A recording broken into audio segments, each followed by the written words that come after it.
Here's a preface of the bullshit that actually is a lawsuit, if you look at this.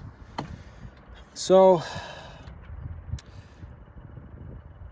the county, Butte County, California, received $252 million after the park fire in 2020. They used a lawyer from San Jose who took $52 million of that. The one 254? Yeah, so the lawyer took $52 million of them back to San Jose as a payoff for doing such a great job of securing that money from PG&E. The Butte County executives, the man who was charged with this responsibility was Andy Pickett, and he then threw that into the investment pool. And on the statement of the receiving this funds, it says supposed to go to fire fuels management, risk management, and community projects, not community projects, but projects that is going to reduce the fire threats in this area. Well, they took that $202 million and threw it into their investment pool, and it has not been utilized. To my knowledge, I may be wrong, but when you go look at this, you'll see there is still funds. They have about $358 million now that converted this, but that money was supposed to go to community projects and increasing fire resilience. Butte County just experienced two big fat wildfires, one that almost took out Orville this year, and now we had the park fire. Park fire, there was a $10,000 burn plan to stop that fire from happening, and it wasn't done because no one had enough money. There wasn't enough money to fund that operation, which was only $10,000, when, to my best knowledge, is there is a $202 million slush fund available for this type of work. Now, it says in Public Resource Code, Division 13, California, Section 21000, says that it's every citizen's responsibility to ensure the safety and intellectually appeasing nature of nature.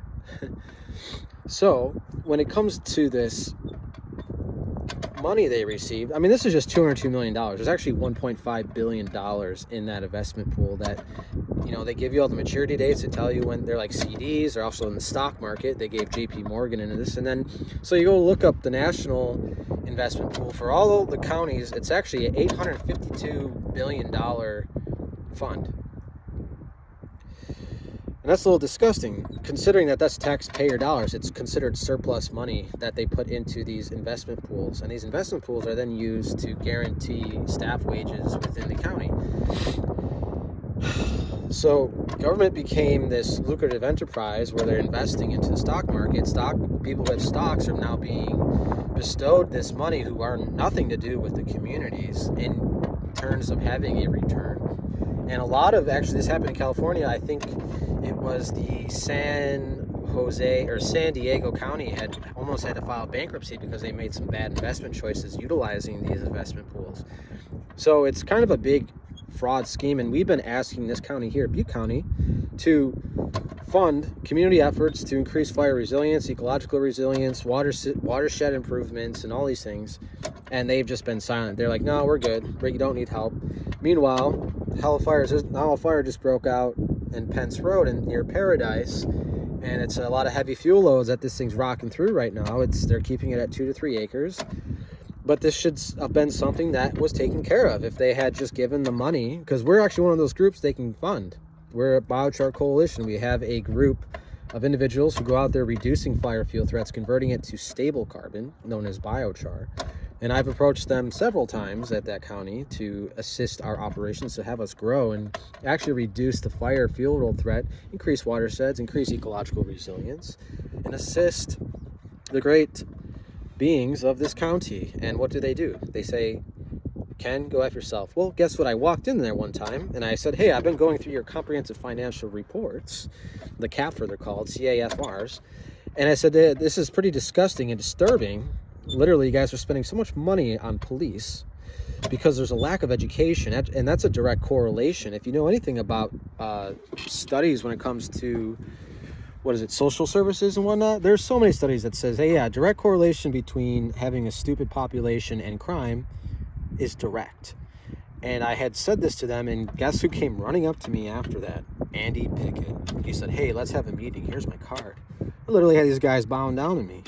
And I told the guy, listen, you know what to do. You know what's right. Do what's right. But I guess if the pressure ain't on, and it's an election season here in this great county, I did not run, but there's a lot of people who are lining up now. It's because we are just sick and tired of this desertification.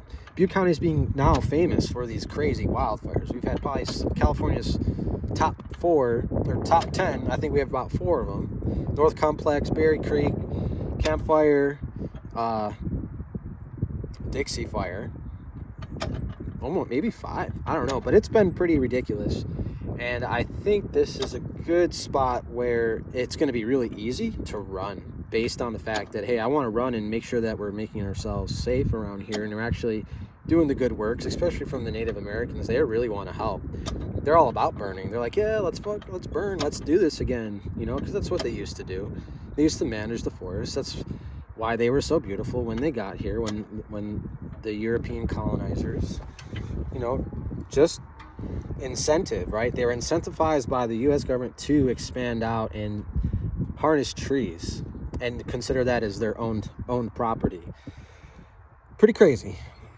If I was running if I was statecraft, that doesn't seem conducive. It means if you want to wreck your ecosystem and further degrade, and because we're having a lot of power issues around here. There's not enough power during these heat waves to keep everyone's air conditionings running.